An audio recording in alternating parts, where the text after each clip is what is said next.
What is the true source of human well-being? I would like this to become a very important question for each one of you. Because actually, just look into it. Everything that you're doing in life is just for the sake of your well-being, nothing else. You're never involving yourself in any kind of activity because you think it's going to become a source of misery for you. Even if it maybe triggers misery, it might create misery for you. That's different. But one thing that's 100% certain is that you are never acting with any intention to create more suffering for you. The physical system itself rejects suffering.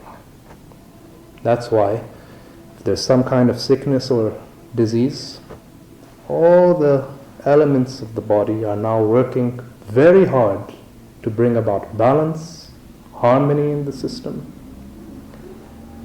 There's enough medical evidence to prove this, that when your mind and body are functioning at a certain peak of efficiency, where you're living without stress, fear, anxiety, this raises human performance to a totally different level.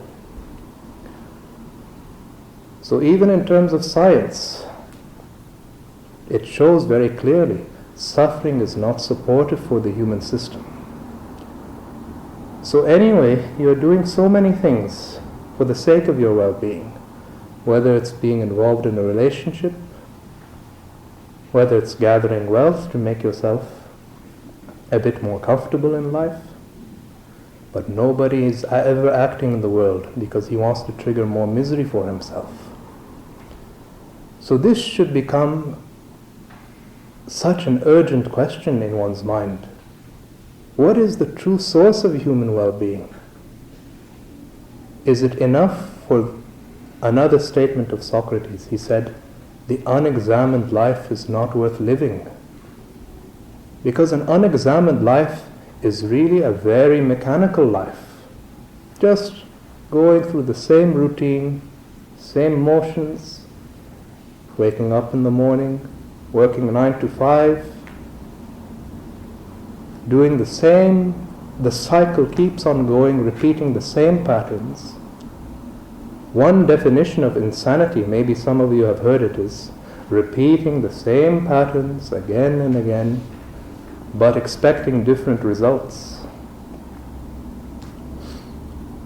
So, a conscious approach to life, coming back to what this gentleman was saying, I would put it this way.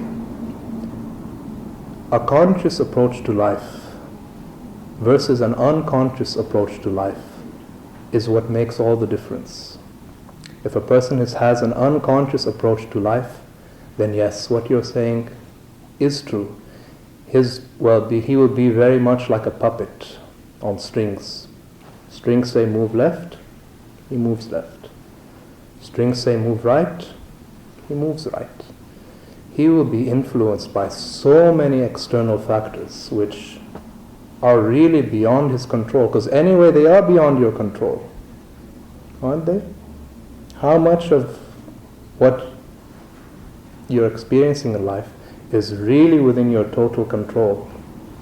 The most you can ever do is just try to act as consciously as possible. Beyond that, nothing else is in your hands. So this assumption that your well-being is determined by outside situations, I would say that basically what you're saying to me is you're accepting to live the life of a slave. More than that, you're saying that there's no other way to live life. I'm suggesting that, yes, there's another way to live life.